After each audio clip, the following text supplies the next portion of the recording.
Hola, ¿qué tal? Buenas noches, ¿cómo le va? Gracias por compartir con nosotros esta edición del Sub y Baja de 1 de mayo, Día del Trabajador. ¿Qué tal, Ricardo? Buenas noches y feliz día. Gracias. Igualmente nos encontramos entre trabajadores laburando, así que este es el mejor homenaje que se le puede hacer a aquellos que dieron su vida, ¿no? Porque a veces no se recuerda, quedamos con el tema de un fin de semana largo turístico y no se recuerda que aquí hubo una lucha muy importante. En este curso del programa vamos a mencionar mucho de lo que tuvo que pasar para poder gozar de muchos derechos que tienen los trabajadores. Y asimismo, hoy en día hay muchos que tienen que luchar para poder obtener un trabajo, por diferentes circunstancias que también vamos a tratar en este programa. Bien, yo quería mencionar una cuestión que tiene que ver con los temas de los medios de comunicación. He contado varias veces que como docente me ha ocurrido el tema de hablar con los muchachos sobre el tema de las editoriales de los distintos diarios y obviamente forzar una suerte de interpretación, pensar qué dice cada medio. Esto hoy por hoy se manifiesta de una manera tan obscena que me privaría de ese trabajo, digo, no habría que hacerlo porque casi no hay entre líneas. Hay una cuestión obscena de la presentación de las noticias. Y esto en un punto, digo, clarificó el panorama. Lo que molesta todavía es cuando se argumentan otros intereses que no son los que en verdad las razones por las cuales se termina utilizando determinado tipo de mensaje. Pero y quiero mostrar esta tapa del día miércoles 30 del diario Clarín. Diré, a ver, ahí estamos. Acá directamente lo que molesta es una suerte de regocijo con una determinada cuestión. Se dice Estados Unidos toma distancia y limita su apoyo al gobierno. Está bien, podés plantearlo de esa manera.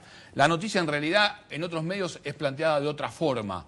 Pero podés plantearlo de esa manera. Ahora, usar la tapa ya me parece una recarga. Sobre todo cuando tú estuviste dando otra información en el transcurso de esta discusión. Estamos hablando de los fondos buitres. Estamos hablando del vacío del capital del Estado. Estamos hablando de la gran deuda de la dictadura militar, durante la dictadura militar. Y siento, y esto es lo que más me molesta, una suerte de regocijo. Casi te diría una actitud cipaya en lo que tiene que ver con el planteo de esta forma de la información. Ahora bien, es muy difícil llegar a tener certezas sobre muchas cuestiones. Nosotros, que estamos en el tema de los análisis políticos, en el tema de los medios, participamos en los medios y analizamos los medios, aún así se nos hace muy difícil. Pero quiero mostrar también cuando estuvo reunido, la última reunión de Argentina con Brasil, por el tema de los automotores, concretamente el tema de los autopartes. Fíjate, Popular lo plantea de esta manera: avanza la negociación con Brasil por los autopartes. Diario Crónica dice, Brasil nos compra más autopartes. Y Diario Clarín dice, Kicillof logró acordar con Brasil por los autos y siguen negociando. Otra vez, digo, ¿con qué verdad nos quedamos? ¿Con qué realidad nos quedamos? ¿Cómo hacemos para terminar de comprender qué es lo que nos pasa? Y ahí me meto también con el tema de la dirigencia política. Nosotros que conocemos incluso el backstage de lo que tiene que ver con la discusión por los espacios de poder y por las cuestiones principales deberían ser del Estado, sabemos que en verdad mucho de lo que sucede fuera de cámara no es lo que se termina transmitiendo cuando se enciende la luz roja. Y eso también creo que debería corregirse. Hoy estamos viviendo una situación de cambio de autoridades, porque digo, ya con Cristina Fernández de Kirchner retirada de lo que tiene que ver con la posibilidad de su reelección, algo que me parece aplausible desde todo punto de vista, obviamente va a haber un recambio, sea desde el oficialismo o sea desde la oposición. Y esto ha permitido que las distintas fuerzas se presenten de manera presidenciable, con lo cual se garantiza la vida institucional. Uno espera que este recambio que se va a producir el año próximo no sea con frases como nosotros o el abismo o cuestiones similares, sino que sea como con una situación donde permita recoger mucho de lo que se ha construido y obviamente intentar hacer mucho de lo que falta. Como decimos, me parece que el tema de la economía, si bien es importante, no es el tema central. Allí se definen más intereses que realidades en lo que hace al desarrollo de nuestro país y deben apuntarse a otras cuestiones sociales. Me parece que esa es la gran asignatura pendiente que estamos teniendo. Muy bien, dicho esto entonces, empezamos directamente con el programa, ¿le parece? Sí, Pearson, nos vemos en un ratito. ¿Cómo no? Arrancamos con un tema de carácter internacional, pero obviamente que tiene que ver con el rol que cumple nuestro país. Estamos en presencia del diputado nacional Carlos Raimundi, del Nuevo Encuentro, el integrante de la Comisión de Relaciones Exteriores, ¿es diputado? Sí, sí, y otras comisiones más, pero esa, Parlamento del Mercosur y muchas que tienen que ver con los temas internacionales, con la geopolítica, la Comisión de Defensa también. Te invitamos porque queremos saber qué evaluación haces sobre el tema de la política internacional que está desarrollando nuestro país. Hubo grandes políticos que han dicho que es la madre de todas las políticas. General Perón. Exactamente. Cuando se está debatiendo el tema de Ucrania, digamos, y se lo ha emparentado en algún sentido, principalmente lo de Crimea, con la soberanía que está también en disputa con nuestras Islas Malvinas, y la situación regional con Venezuela, obviamente viviendo una situación de crisis, ¿no? Sí. Bueno, América Latina está desempeñando un rol muy importante en este momento. En otras épocas no hemos tenido relevancia, porque por los índices de pobreza estructural, de subdesarrollo, de endeudamiento, nos convertían en instrumentos de las políticas de los grandes centros de poder. Cuando tuvimos dictaduras también, o cuando tuvimos gobiernos complacientes. Pero en todo lo que va de este siglo XXI, América Latina ha tenido liderazgos que le permitieron recuperarse desde el punto de vista de los intereses de los sectores más populares de la región. Ha logrado recapturar renta que históricamente estuvo en poder de las multinacionales, en el petróleo en Venezuela, en el gas de Bolivia, nosotros intentando hacerlo con la renta agraria, es decir, recuperando el Estado, representando a los sectores más pobres y diciéndole que no al esquema financiero internacional. Eso fue el no al ALCA, por ejemplo, o eso es la recuperación de YPF, o eso es la recuperación de los fondos previsionales, que si no lo hubiéramos hecho, nosotros hubiéramos seguido el mismo destino que Europa y que todos los países que siguieron acoplados y hoy están en crisis, a un sistema financiero no que Alemania, se desplomó. Sino Grecia, España, Italia. Claro, y sobre todo sus pueblos, ¿no? Porque si uno ve la tasa de ganancia de los bancos españoles o de los clubes de fútbol españoles, no están mal. ¿Por qué? Porque forman parte de un esquema de concentración. Bueno, América Latina está respondiendo a eso con políticas autónomas. Y entonces los centros de poder desestabilizan. Ahora, la gran pregunta es saber hasta qué punto esto se convierte en una cuestión de Estado. Ahorrarme la gran pregunta, pero por lo menos un interrogante que a mí me parece con fuerza. Se convierte en una cuestión de Estado. Saber si la región va hacia ese camino, si se quiere, de una defensa más fuerte en lo que es a su soberanía política, su independencia económica. Sí. Porque, por ejemplo, en Venezuela hay un recambio, un posible recambio institucional, hay un candidato de la oposición que están muy firmes en la pelea contra lo que es el chavismo, y la duda es saber si mucho de lo bueno que hizo el gobierno de Hugo Chávez se va a seguir sustentando o se va a ir marcha atrás en ese tema. Bueno, eso no es una respuesta que se la pueda anticipar, eso es una construcción política y social, eso va a depender mucho del estado de conciencia, de movilización y de convicción de los pueblos. Si se dejan quitar, si nos dejamos quitar todo lo que avanzamos o si lo vamos a salir a defender. Pero en Venezuela, cuidado, porque en abril del año pasado, un mes después de la muerte de Hugo Chávez, hubo un resultado muy reñido en la elección presidencial. Pero en la elección municipal que hubo en diciembre del año pasado, es decir, en esos 8 meses que corrieron de gobierno de Nicolás Maduro, el chavismo ganó 77% de las municipalidades. Sí, sería meternos mucho en la realidad. Y gobierna 20 de los 23 estados de Venezuela. No, yo creo que ahí está firme el proceso. Es decir, creo que justamente como está firme, están tratando de desestabilizarlo. como nos está pasando de alguna manera a nosotros también. Por eso, ahora sí es Lo que una pasa cuestión de que, Estado. Te sumo esto, digo, Sí. uno cuando necesita modificar una determinada realidad, obviamente va con mucha fuerza, como se dice en el fútbol, con los botines de punta, porque necesita modificar una determinada base, una determinada estructura. En la medida que modifica eso, después el siguiente paso sería generar las condiciones para no estar todo el tiempo en disputa máxima. Entonces digo, eso estaría bueno como un capital que permita que, aunque no sea un referente de máxima en la búsqueda de eso, ya esté construida esa línea y de desarrollo. Porque es lo que nos falta, digo, estos pueblos no sabemos hacia dónde vamos, ¿no? Dos cosas. Primero que coincido con ese planteo, pero que no es sencillo.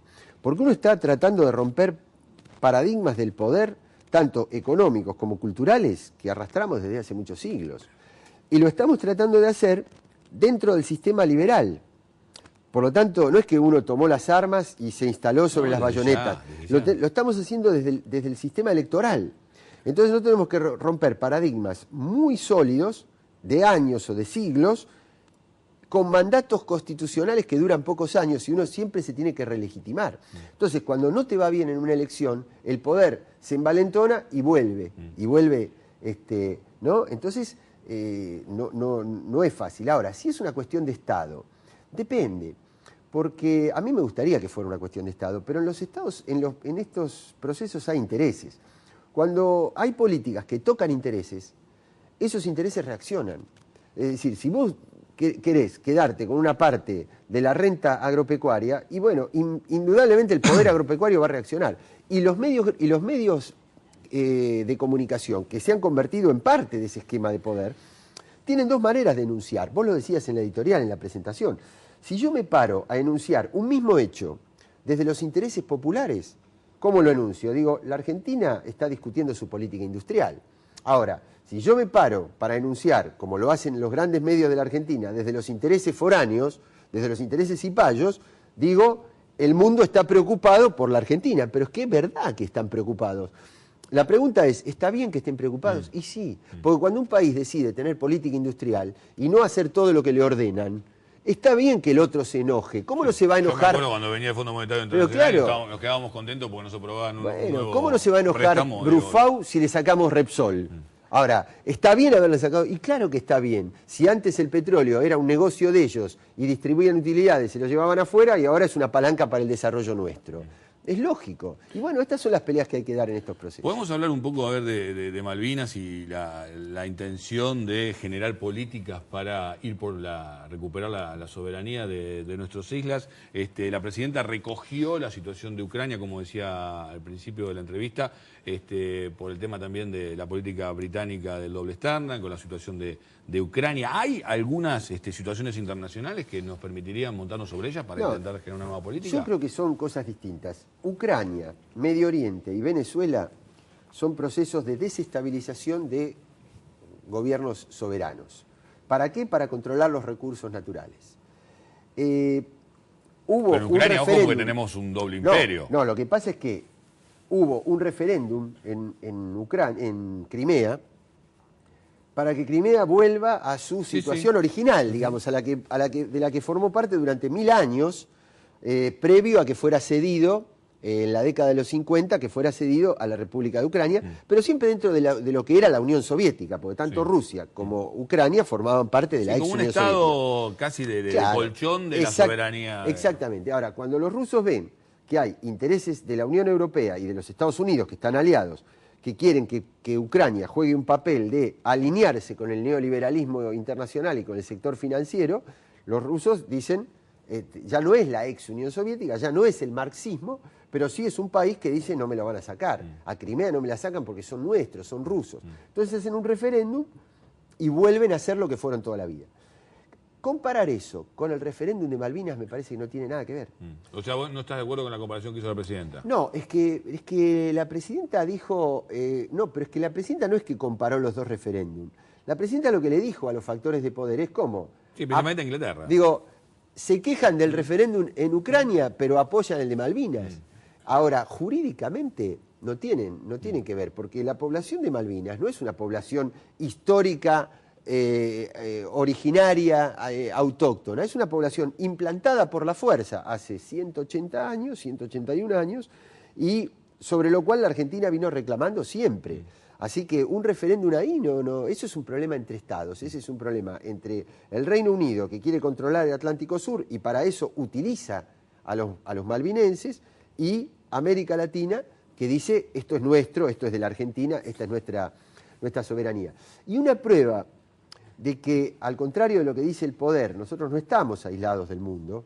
Nosotros lo que hemos hecho, y es correcto, es habernos desacoplado del esquema financiero internacional. Pero eso yo estoy contento, estoy orgulloso de eso. No es que me preocupe, al contrario. Creo que hay que profundizar, creo que hay que hacer más cosas. Sin desconocerlo, ¿no? No, pero desconocerlo no. Bueno, tanto es que no lo desconocemos que hemos tenido que arreglar algunas cosas con el CIADI, con el Club de París. De la cuadra puede llegar a establecer... Pero digo, después hay que... Yo lo digo seriamente, no lo digo desde el maximalismo, no lo digo desde la discusión de una asamblea universitaria, lo digo seriamente en términos de política de toda la región. Bien. Ahora, cuando nosotros vemos que todos los países africanos, todos los países del grupo de los 77, todos los países de América Latina y el Caribe apoyan la causa argentina, bueno, eso quiere decir que se ha hecho una tarea, no justamente para estar aislados del mundo, sino para tener la solidaridad internacional. Ahora uno tiene la sensación que no alcanza. Claro que no alcanza, porque es un camino. El día que Argentina y toda la región tenga mucho más fuerza, los británicos se van a tener que sentar. Si no se han sentado todavía es porque no nos ha alcanzado con lo que hemos hecho. Raimundo, gracias por estar aquí en Subibaja. Al contrario. Seguimos con Fernando Pearson ya para meternos con el tema del Día del Trabajador, con una presencia más que interesante que nos va a hacer reflexionar al respecto. Sí, 1 de mayo, Día Internacional del Trabajo, frase que se dijo muchísimo pero que no deja de ser cierta. El trabajo dignifica, ¿no? Y lo importante y lo difícil que es conseguir un trabajo. Ahí imagínense si además tienen cierta discapacidad o determinada discapacidad. Uno a veces se pregunta, ¿es el único camino que queda para ciertos discapacitados salir a mendigar o andar repartiendo por los trenes estampitas? ¿O hay una vida distinta para cierta gente que tiene alguna discapacidad? Bueno, está con nosotros Saúl Macicín, que es presidente de la Asociación Microemprendimiento Solidario. ¿Qué tal? Buenas noches, Saúl, ¿cómo le va? Muy buenas noches. ¿Podemos llevar un mensaje de esperanza a este Día del Trabajador a aquellos que tienen alguna discapacidad y que hoy no cuenten con un trabajo genuino? Claro, nosotros lo estamos haciendo desde el año 1998, que se creó la Asociación Microemprendimientos Solidarios, que fue un grupo de personas discapacitadas como yo, que nos reunimos y dijimos, no tenemos tanto que pedir ayuda al gobierno, sino que tenemos que ayudarnos nosotros mismos para autoemplearnos, ya que tenemos discriminación laboral. Y si nos ponemos en paralelo con la acción de política social del gobierno y también ayudamos, es seguro que va a surgir un éxito, porque también el gobierno después, cuando vea que remamos, que luchamos para trabajar y no que nos quedamos en casa esperando un subsidio o una carta que nos dé cierto regalo, estamos luchando y nos estamos capacitando. Fue así que se creó la cadena laboral de la discapacidad. Nos reunimos y dijimos, nos vamos a autoemplear, vamos a abrir un emprendimiento solidario donde todos los que trabajamos vamos a ser personas con discapacidad. Va a servir para muchas cosas. La primera, para que el gobierno vea que trabajamos y bien. La segunda, para que la sociedad vea que hay un establecimiento, un local como tenemos nosotros, el más importante de nuestra cadena laboral es la panchería Discapanch, desde el año 1998, que venimos trabajando con mucho éxito y está ubicada en el interior del hall de la estación de trenes de Retiro Línea Mitre, donde somos ya muy famosos, entre comillas, y mucha gente viene a consumir. A pesar de que cuando empezamos el proyecto, hubo gente que dijo, se van a fundir, ¿quién va a ir a comer mirando desgracias? Sin embargo, a pesar de eso, la reacción del argentino es solidaria. ¿Por qué? Porque si hay un señor, como dijo usted, en la vereda pidiendo limosna, quizás nosotros no le damos la moneda y seguimos de largo. Consideramos que es un vago, se está aprovechando una discapacidad para vivir sin trabajar. Un poco ese es el pensamiento. Lo que pasa es que se naturalizó el tema del mendigar y ya la gente no le presta atención a eso directamente, me parece a mí, está como naturalizado. Y la gente en cambio, de 10 puestos de pancho que hay en Retiro, si yo sé que hay uno donde estoy favoreciendo a un grupo de discapacitados, seguro que voy a optar por ir ahí. Exactamente. A mismo precio, misma calidad, voy a optar a ir ahí. A menor precio y mayor calidad tenemos nosotros, porque la política comercial nuestra es el mejor producto, buena calidad, el mejor precio posible y tener una gran rotación de gente, que eso permite a fin del día hacer caja y poder mantener los impuestos, el alquiler, los seguros, y tenemos todos los empleados con relación formal, es decir, los tenemos en blanco con todos los beneficios que les corresponde. Y pagando los impuestos, no han pedido exención de impuestos. No pedimos exención de impuestos, a pesar de que hay... Podrían hacerlo. Hay exención. Lo podrían gestionar si quisieran. El Estado brinda, si lo podemos gestionar, el Estado brinda exención de impuestos, y muchas gracias, Fernando, por tocar ese tema, porque quiero decirle hoy, en el Día del Trabajador, a todos los potenciales empleadores, especialmente a los funcionarios y empresarios más encumbrados del país, que si toman personas con discapacidad como empleados, van a tener importantes beneficios impositivos. Por ejemplo, el 70% de impuesto a la ganancia, el 50% de ingresos brutos, el 50% de las cargas sociales y una línea de préstamos blandos para suprimir las barreras laborales que tiene la persona con discapacidad para trabajar, por ejemplo, en la silla de ruedas. Si tiene que modificar una puerta, tiene que modificar un escritorio o un mostrador, el gobierno le da un crédito muy blando que puede mejorar las instalaciones para tener esa persona dentro de su empresa. Qué bueno que el mensaje pueda ser por la positiva, ¿no? Hoy le estamos diciendo a aquel que tiene una discapacidad que el mejor negocio que puede hacer es salir a buscar laburo o salir a tener un emprendimiento. Pero ¿cómo dan con ustedes para ayudarlo? Porque a veces... a mí me pasó hace poco tiempo estar en muletas por una operación de rodillas y uno se siente a veces como que está solo. Discapacidad transitoria, pero me sirvió para entender lo que viven ustedes a veces. Discúlpenme que por ahí no conozco a fondo el tema, pero me tocó vivirlo. Entonces digo, ¿cómo dar con gente como usted, como su asociación? Me gustaría que nos diga dónde están, sus números de teléfono, sus contactos, que también vamos a poner en pantalla, porque es una forma de encontrar empatía en la búsqueda. La asociación nuestra tiene esta principal función.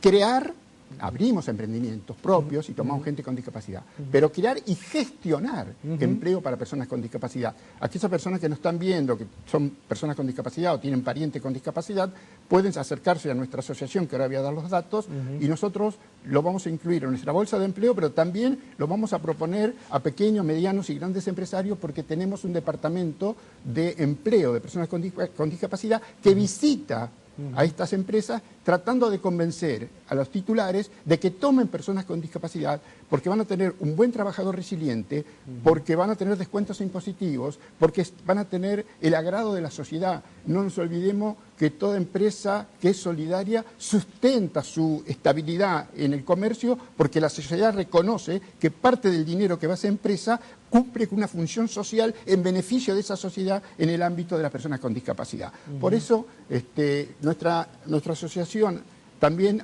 asesora a las empresas de cómo hay que hacer para tomar empleados con discapacidad, acceder a los beneficios impositivos y tener una serie de medidas de adaptación del puesto de trabajo. Saúl, si yo como empresario, supongamos que soy empresario, quiero tomar personas con discapacidad, pero que son muy útiles para servirme a mi empresa, ¿el Estado también me ayuda de alguna manera? Exactamente. O sea, indirectamente, yo, además de dar trabajo a alguien con una discapacidad, estoy siendo beneficiado por el Estado. Por el Estado. Correcto. Este es el descuento impositivo, la adaptación edilicia, y por otro lado, el Ministerio de Trabajo de la Nación tiene una oficina llamada Unidad de Discapacidad, donde hay una bolsa de empleo con un gran número de postulantes. Correcto. Porque el desempleo en el ámbito de la gente con discapacidad es alto. Correcto. Se necesita dar ese tipo de posibilidades al ciudadano. Porque fíjese que si a una persona con discapacidad, cuando consigue trabajo, fíjese qué interesante lo que pasa.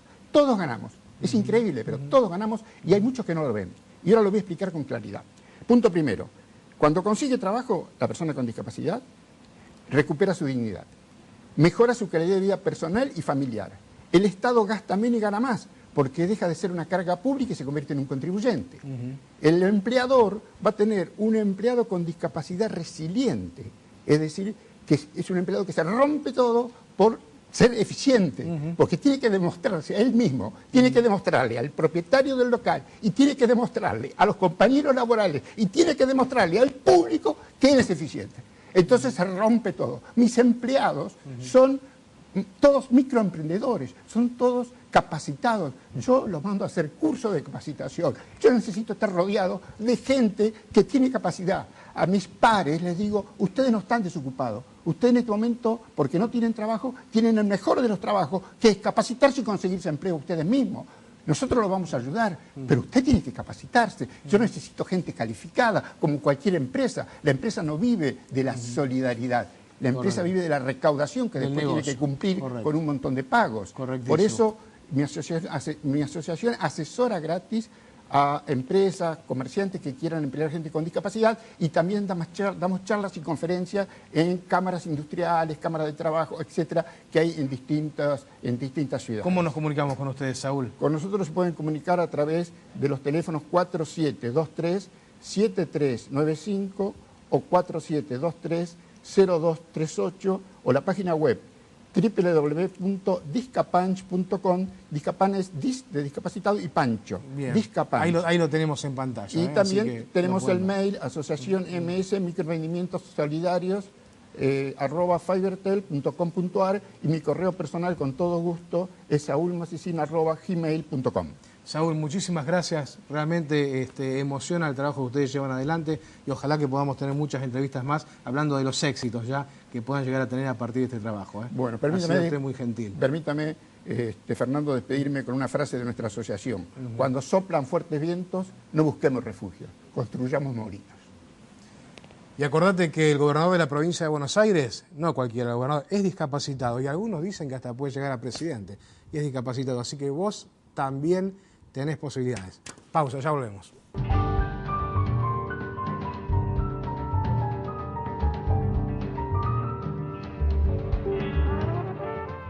Disfruta de los beneficios en turismo de la Federación del Papel.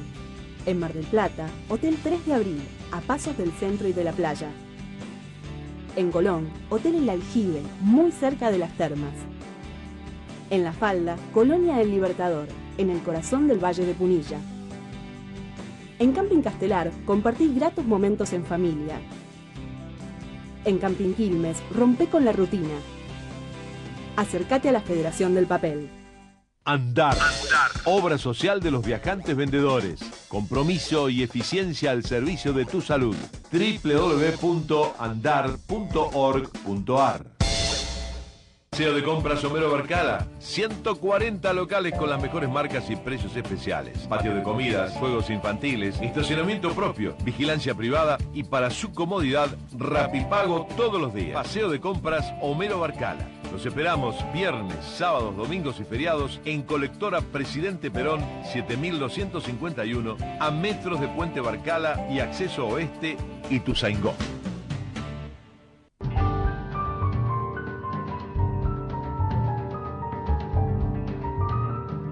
Seguimos en el sub y baja, y ahora para hablar de economía. En realidad, para que Emiliano Colombo, que nos visita, economista de la Gran Macro y es docente de la Universidad de Moneno, gracias por venir, Emiliano. Digo, de alguna manera intente generar un contrapunto entre muchos de los datos que empiezan a trascender en diferentes medios de comunicación en relación a la economía. Algunos análisis hablan de que hay una caída fuerte de la actividad. ¿Vos coincidís con eso, Emiliano? Bueno, lo que hubo en estos primeros 3 meses sí fue como, podríamos decir, un verano atípico, teniendo en cuenta que la economía se vio, podríamos decir, convulsionada por una serie de medidas que golpearon, ¿sí? en ciertas variables, por ejemplo, el consumo, el salario real. Me refiero principalmente a la devaluación que se observó en enero pasado. Junto con la devaluación hubo una suba en la tasa de interés importante. Eso que trajo aparejado, en primer lugar, un incremento en el nivel de precios por encima de lo que se venía observando, ¿sí? Principalmente el incremento de precios se dio por este movimiento del tipo de cambio. Por lo tanto, uno observó, por ejemplo, que los electrodomésticos, autos, muchos de los artículos importados fue lo que más subió en estos primeros 3 meses. Más que los alimentos, subieron estos artículos, los medicamentos. ¿Qué pasa? Los salarios venían todavía, la mayoría de los trabajadores, hasta recién abril, mayo, que cuando se empiezan a renegociar los salarios, vienen con los salarios del año 2013. Por lo tanto, este aumento en el incremento en los precios golpeó el salario real y, por lo tanto, hubo una reducción en el consumo, ¿sí? También esto, como lo dije anteriormente, los consumidores sufrieron un recorte importante en los planes de financiación. Muchos de los sectores que se retrayeron las ventas, autos, motos, también toda la parte de electrodomésticos, se redujo fuerte ese consumo, pero en parte también porque se redujeron los planes de financiación, en el cual soportaban mucho las ventas. No solamente se compraban contado, sino hasta el 40-50% de las compras de estos sectores estaban lo que se llama apalancado por el crédito. Además de, digamos, la pérdida de poder adquisitivo, hay una sensación de temerosidad muy fuerte en lo que puede llegar a ocurrir y obviamente el consumo se modifica. Digo, vos comprás las necesidades básicas y lo otro lo dejás para más adelante. Pero tengo una pregunta. Digo, hay una, porque por aquí han pasado otros compañeros tuyos del mismo sector y hemos analizado mucho cuando todavía no se había hecho la devaluación, si era necesario hacerlo, con aquella disparada del dólar, que no terminaban de encontrarle cómo agarrarla a esa situación. ¿Hay una autocrítica, digo, en lo que hace haber esperado tanto tiempo para terminar tomando una medida? No en la dimensión de muchos sectores que la reclamaban, y por ahí eso es bueno, pero digo, sí en el tiempo, digo, porque quizás si se hubiera hecho de otra manera o antes, el cimbronazo hubiera sido menor. Y lo que pasa es lo siguiente, cuando se toman este tipo de medidas, creo que es la última medida, la menos deseable, vamos a decir la verdad, para cualquier gobierno y hasta para los propios consumidores. Digamos que en el cual uno sabe que luego de una devaluación hay un corrimiento de precios importante, un aumento de los precios y una caída del salario. Lo que se hubo es una gran tensión en el mercado cambiario, es decir, el año pasado hay que tener en cuenta que muchos del sector agropecuario no vendían la soja, por lo tanto no había mucha oferta en el mercado de divisas, para que la gente entienda, no hay mucha oferta y la demanda seguía bastante elevada, por lo tanto, una demanda que era muy alta, no aparecían los dólares, eso era el escenario del año pasado, y el Banco Central, ¿qué tenía que hacer para mantener el valor del dólar? Tenía que salir a vender reservas. Las reservas no solo se usan, digamos, para mantener el valor del cambio, sino también se usan para hacer pago al exterior de automóviles, medicamentos, las empresas puedan girar sus divisas para realmente pagar sus créditos, para un montón de cosas. Por lo tanto, el costo, digamos, de mantener el valor del cambio sin modificarlo era muy alto. ¿Por qué? Porque se vendían muchas reservas. Se llegó un momento en el cual había que... El colchón ya exactamente, cada vez más chiquitito. Se había reducido mucho y había que podríamos tener una solución a esa cadena de reservas que iba a ser peor si seguía. Por lo tanto, lo que se llama restablecer un poco ese equilibrio entre la oferta y la demanda fuese subir el tipo de cambio. De hecho, eso es lo que pasó. Se subió el tipo de cambio, pero ojo, hay que remarcarlo. No se subió el valor de cambio como otros sectores querían. Bueno, y esto me parece que es muy importante, porque en esa puja, porque son pujas de poder, muchos querían el dólar a 10, 12, 13 pesos para hacer jugosas ganancias.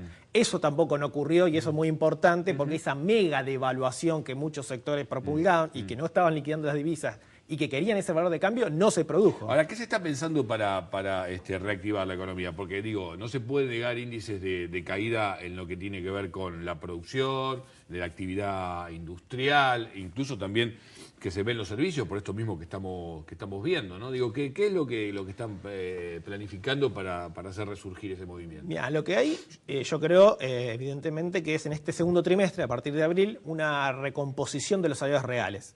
Es decir, lo que estaba diciendo, en estos primeros trimestres... ¿Hay una apuesta que sea el 30% como exacto. máximo de la inflación? ¿Qué número crees que...? Digo, porque ahora podemos hablar de inflación tranquilamente porque hay una presentación, hay un cambio de mando en este sentido. Creo que además que hay una estrategia por parte del oficialismo, la idea de aceptar la inflación de estos meses, apostando a que empiece a descender en los próximos con la credibilidad recuperada. Ahora vamos a ese escenario ese que ustedes esperan. Yo creo que este primer trimestre la inflación fue inusitadamente alta, pero producto de la devaluación. Ahora lo que se va a observar... Algunos te van a decir que no, algunos van a decir que es tan alta que el año anterior con otra forma de medirlo. No, el problema es digamos, el impulso inflacionario en este primer trimestre está explicada mayoritariamente por el tema devaluatorio. Ahora en abril, mayo, se va a ver una desaceleración. ¿Por qué? Porque el dólar quedó planchado en 8 pesos, casi el mismo nivel que fines de enero. Es decir, estamos hablando de casi 3 meses de estabilidad. Una mala noticia también termina siendo buena en algún sentido. Digo, al perder vos poder adquisitivo, también lo que tiene que ver con la demanda disminuye. Por lo tanto, la oferta tiene que ver de qué manera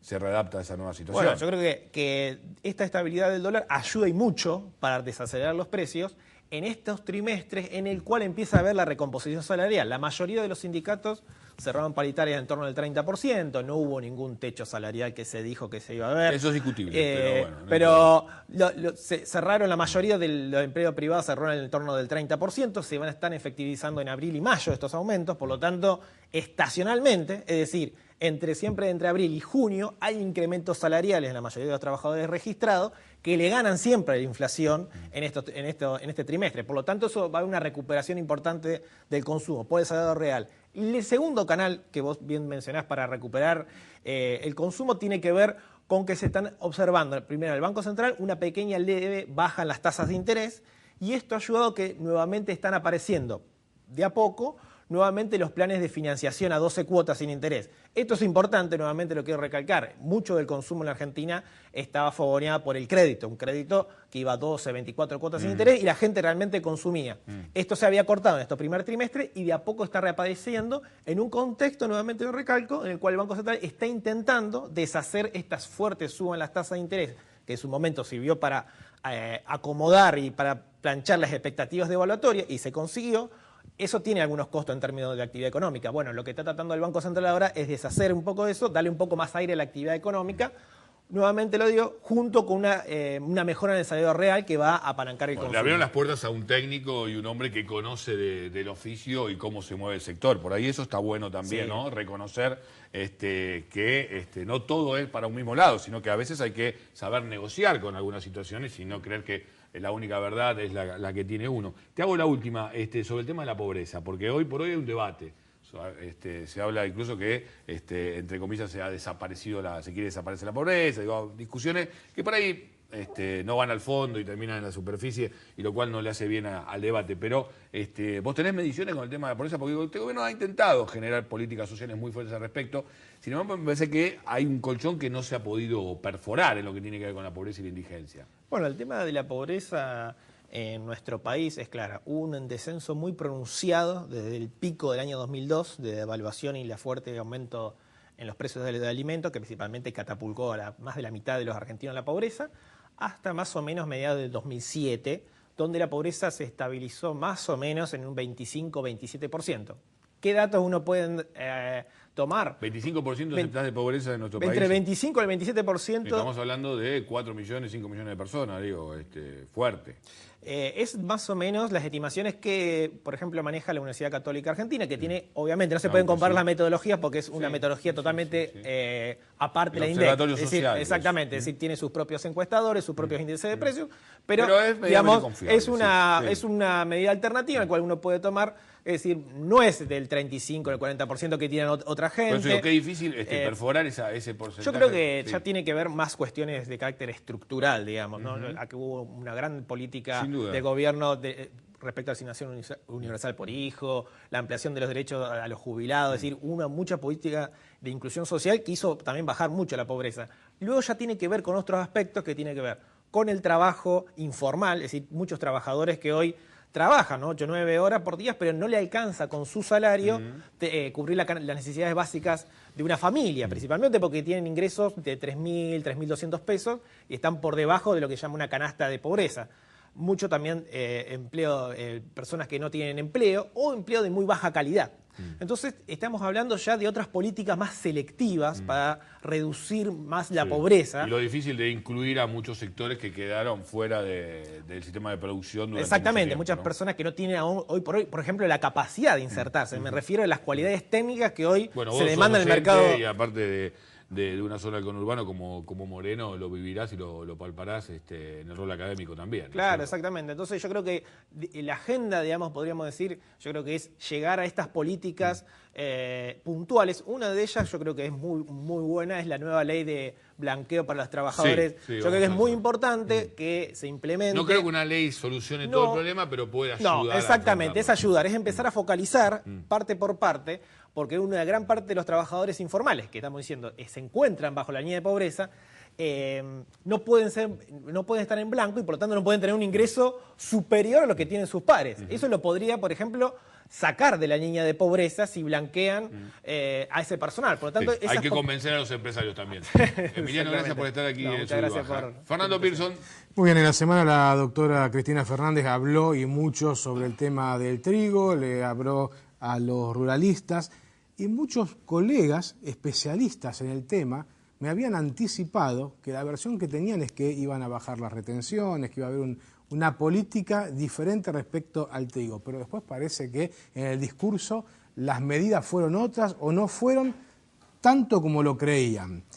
Horacio Salaverry es presidente de Carvapi y tiene la deferencia de estar hoy aquí con nosotros. ¿Qué tal, Horacio? ¿Cómo le va? ¿Qué tal? ¿Cómo están ustedes? Un placer estar acá. Bueno, verdades y mentiras del discurso de Cristina según la posición de ustedes, por favor. Mire, yo por ahí, por respeto a la investidura, no diría mentiras, Perdón, pero diría equivocaciones. aciertos o desaciertos. Aciertos o equivocaciones, ¿no? Bien, Lo acompaño tiene que razón. alguien, pero le acompaño que alguien le mintió. A Yo eso. lo digo por la presidenta, Sí. supongo, pero alguien le mintió. O no le dijo la verdad en modo concreto. Realmente las comparaciones que hicieron son comparaciones que no tienen, digamos, asidero ninguna. A ver, cuando la presidenta manifiesta que nosotros tuvimos el año pasado una complicación con el tema del trigo, ¿por qué tuvimos una complicación? Ella manifiesta que había 8 millones y pico de toneladas, entonces hubo un cálculo erróneo y se exportó más de la cuenta. Entonces, cuando habla de cuál es la corrección, dice, no dejamos exportar. Y nosotros decimos que la corrección no es esa, la corrección es producir más. Si yo tengo problema porque produje 8 millones y medio de toneladas, hagamos 16, que es lo que podemos hacer.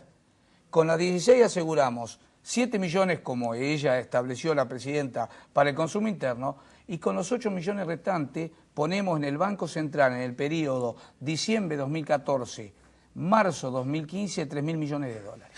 Horacio, ¿me ayuda a entender algunas cosas desde el razonamiento básico y no tan técnico? Porque yo como ciudadano común voy, compro el pan, hago los mandados, Sí, mi sí. señora me manda, me dice vaya, Sí, voy. pasa lo mismo. Y entonces veo los precios. ¿Quién me garantiza a mí que si yo libero la posibilidad de que ustedes vendan el trigo afuera, el pan no se me va a ir a las nubes? Si yo hago trigo, yo me pongo en el lugar de ustedes, yo siembro trigo, tengo trigo en mis manos, y me viene bien venderlo afuera, ¿por qué lo voy a dejar en el mercado local? El tema es el siguiente, en Argentina no hay posibilidades de que falte trigo, de ninguna posibilidad, de ninguna manera faltante de trigo. Cuando las exportaciones estuvieron abiertas, el precio del pan no fue un precio tan alto como está ahora. A ver, cuando se aplica la política de los ROEL, o sea, no dar registro de exportación, no permitir exportar, se aprieta hacia atrás y ¿qué es lo que ha logrado? Que el productor reduzca su valor y que el consumidor pague más. Porque no nos olvidemos que el pan arrancó con esta política a 2,50 y hoy está en 25 pesos. Ahora, si el resultado de 2,50 es 25, el que paga la persona que va a comprar el pan, ¿cuál es el resultado? Desastroso para el consumidor, para usted, que es un consumidor. Entonces nosotros le decimos, permítanos guardar 7 millones y esos 8 millones los exportamos. Con el promedio. Perdón, Horacio, que lo sí, corte en este cómo punto, no. porque si no después me olvido. ¿Se podría reglamentar o legislar entonces que puedan empezar a vender afuera a partir de esos 8 millones? Mire, Digo, porque yo ya no creo en la buena voluntad de ninguna de las partes. Y digo, porque todos cuidamos nuestro negocio. Pero, por supuesto, Entonces, yo me garantizo que tengo en el mercado local 8 millones de toneladas. Y a partir de ahí, dejar libremente exportar. hay distintas ¿O es maneras. una locura lo que no, estoy señor, planteando? hay distintas maneras. E inclusive el sector exportador argentino ya había firmado una resolución que debe tener 6 o 7 años tranquilamente, donde se comprometía claramente a que cumplimentar todos los cupos necesarios del mercado interno y el resto poder exportarlo. De hecho, muchas veces con las ventas a término, a través de las bolsas cereales, se puede dar el contexto necesario para que quede garantizado en el mercado interno la cantidad de trigo. Ahora, yo lo que quiero aclarar es lo siguiente, el valor del trigo, en el pan no llega al 10%. O sea, un kilo 300 de trigo es un kilo de harina. Un kilo 300 de trigo hoy son 2 pesos 30. Un kilo 300 de trigo es igual a un kilo de harina. Se hace un kilo de harina. Cuando se hace la reducción, la Exacto, molienda la y lo reducción de demás. la molienda. Ahora, Pero un kilo de harina es mucho más que un kilo de pan, ¿o me equivoco? por ahí anda, Porque creo que es un poquito más. Ajá. Pero por ahí anda. Como que se compensa. Se compensa. Y entonces Bien. nosotros pertenecemos a 2 pesos 30 y el pan vale 25. Usted me dice, pero si ustedes pagan 2 ¿cómo vale 25? Y esto es así. Bueno, en el medio está toda la cadena de comercialización, transporte, en fin, Por supuesto, impuestos. pero resulta que cuando se quiere culpar al hacedor de la suba de precios, se va al último escalón, que es el que menos injerencia tiene. Claro. A ver, ¿entiende? Yo comprendo que hay toda una cadena intermedia. Ahora, cuando digo, ¿por qué aumenta el pan y por el trigo? Escúcheme, si el trigo es el 10%.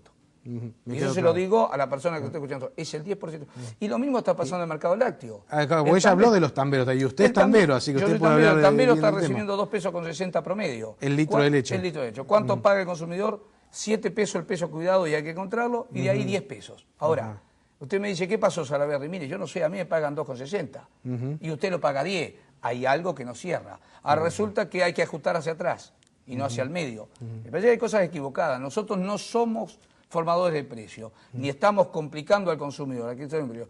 Esta política lo que ha logrado es complicar al consumidor con un proceso inflacionario muy fuerte, una reducción en el salario real, y complicar al productor con una caída en los precios y en los valores de comercialización de su producto. Me quedan 2 preguntas más, Salaverry. No? Una tiene que ver con algo que yo siempre interiormente me discuto a mí mismo. Es fácil hablar de solidaridad cuando lo que se utiliza es la plata del otro.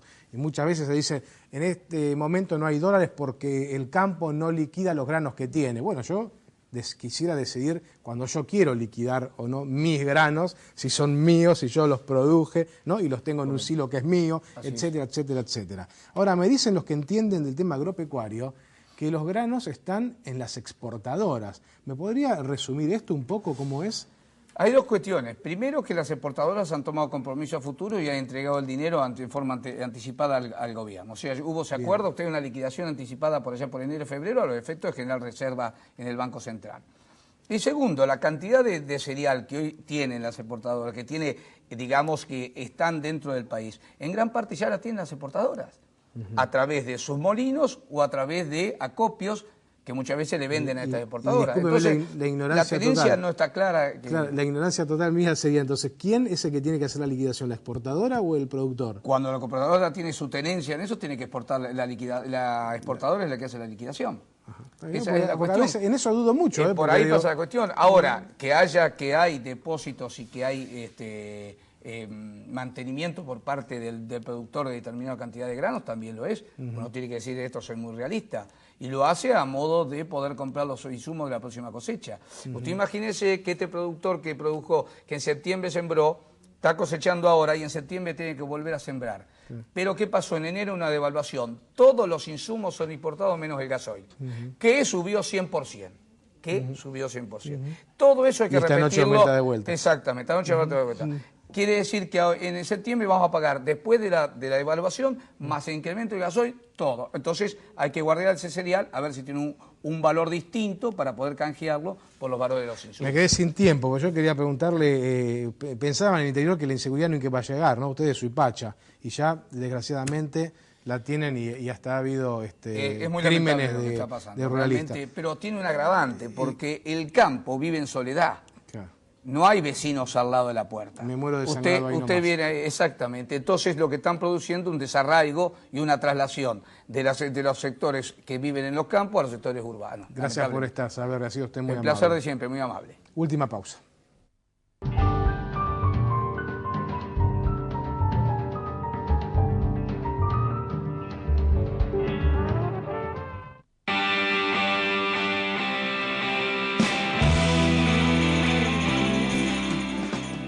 Obra social del personal del papel, cartón y químicos. 64 años acompañando la salud de nuestros afiliados. Excelentes beneficios, amplia cartilla médica, toda la cobertura que necesitas en Capital Federal, Gran Buenos Aires y el interior del país. Con más de 30.000 afiliados. Obra social del personal del papel, cartón y químicos. Sabemos dar salud. ISB, Instituto Superior de Enseñanza de los Viajantes Vendedores. Capacitación y formación para profesionalizar y dignificar el trabajo. www.isb.edu.ar.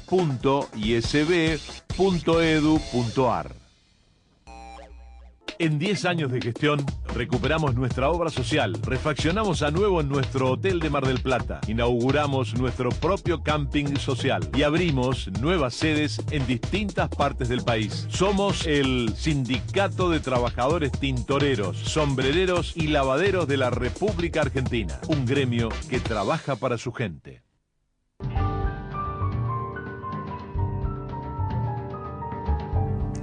Y un día volvió esta Sandra Capocci, pata de palo, otra vez con nosotros. ¿Cómo le va, Sandra? ¿Bien? Muy bien, no me diga mala pata, que me gusta la renga, todo eso. Ya se lo dijeron un montón de veces. Todo este tiempo. Bueno, ¿y qué nos trajo para hoy, para su regreso? Bueno, como yo hago la parte legislativa, quería mostrarles un caso que tiene que ver con un legislador, el primer legislador, cuando se votó en su momento para intendente, también se vota... Estamos hablando de Lomas de Zamora. Bueno, de Lomas de Zamora también se vota el primer concejal.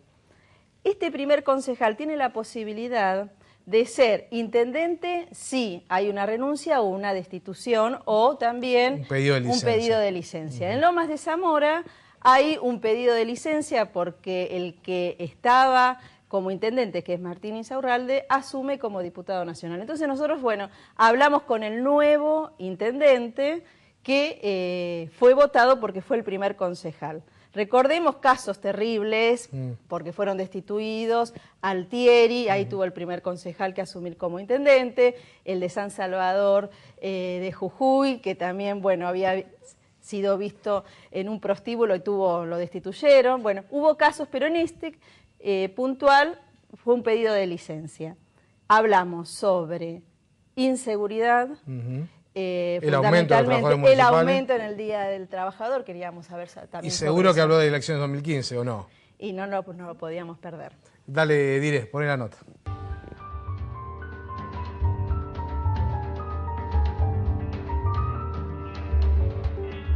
1 de mayo, Día del Trabajador. ¿Cómo se encuentran los trabajadores municipales de Lomas de Zamora? Bueno, creemos que bien, hemos dialogado muy bien con el sindicato en esta última paritaria que hemos tenido, hemos llegado a un acuerdo del 30% de aumento en 3 etapas y para nosotros todos los años acordar con ellos el aumento y que sea de acorde a lo que todos pensamos. Seguramente el sindicato quería más, pero uno tiene que evaluar las finanzas del municipio, pero creo que hemos quedado conforme las dos partes. El sindicato va a seguir pidiendo porque es el deber y el trabajo de ellos y nosotros tendremos que ir viendo las posibilidades en que se puede seguir colaborando con ellos, ¿no?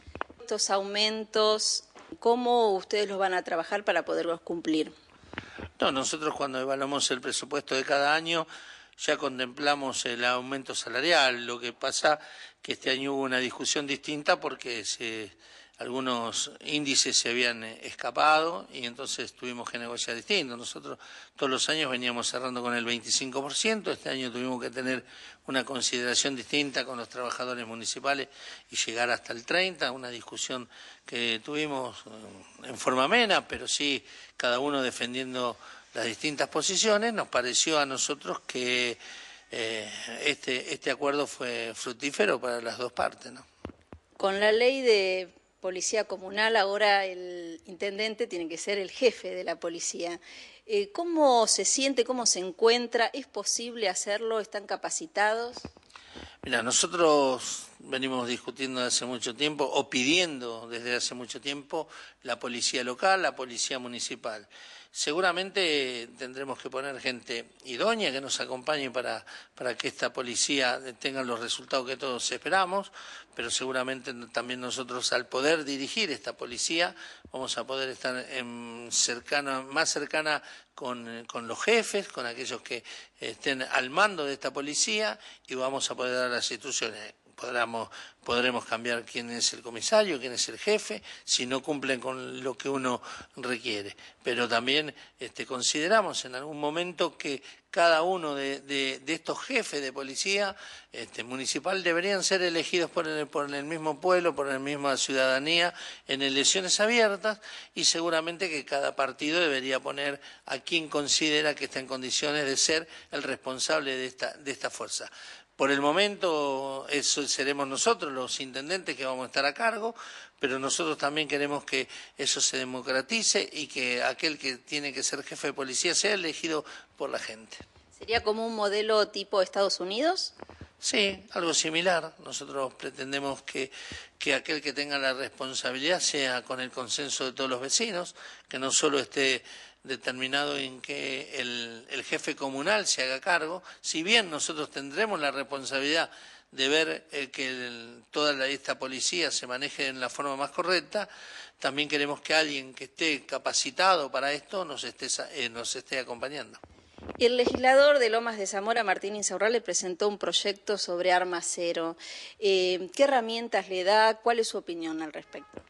Bueno, me parece que es un proyecto importante, lo hemos leído. Y por supuesto que desde aquí, desde Lomas, lo hemos acompañado, desde el Consejo Deliberante, también nosotros, todos los funcionarios de Lomas, porque creemos que si no hay arma no debe haber delito y que una persona esté armada puede traer graves consecuencias, como aquel vecino que fue en San Martín fue baleado por una discusión de tránsito. Me parece a mí que aquel que lleva un arma en un auto o en la cintura, en cualquier momento la puede usar y puede causar una tragedia que después no lo podemos remediar. Y también va creo, a bajar mucho el índice de robos porque nadie va a poder estar armado. Aquel que se lo encuentre con un arma del calibre que la ley dice que no se debería llevar, me parece que va a tener penas importantes. Hablando de política, para el 2015 falta, pero no tanto. ¿Su espacio político hacia dónde mira a nivel presidenciable? Bueno, mira, todavía hablar de candidaturas es prematuro. Nosotros estamos acompañando en la provincia a Daniel Scioli, pero nosotros tendríamos en los próximos tiempos que definir un candidato. Nosotros lo que estamos seguros es que nuestro sector político en Lomas de Zamora va a acompañar la candidatura de Martín Insaurralde a gobernador. Creemos que es alguien que está en condiciones de representarnos en la provincia de Buenos Aires, a cargo de la gobernación, aportar muchísimo para la provincia, que necesita tener un gobernador que gestione, que trabaje mucho y que tenga la capacidad para tener una provincia con todos los problemas que hoy tiene la provincia, de sacarla adelante. Y seguramente tenemos una afinidad bastante importante con Daniel Scioli y creemos que es un candidato importante para la presidencia y con condiciones para ser el presidente de nuestros argentinos.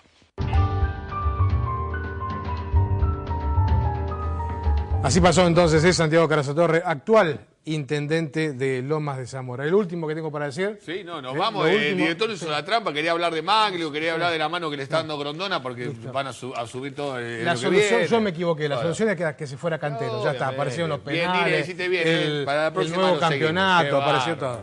Chao, no vamos.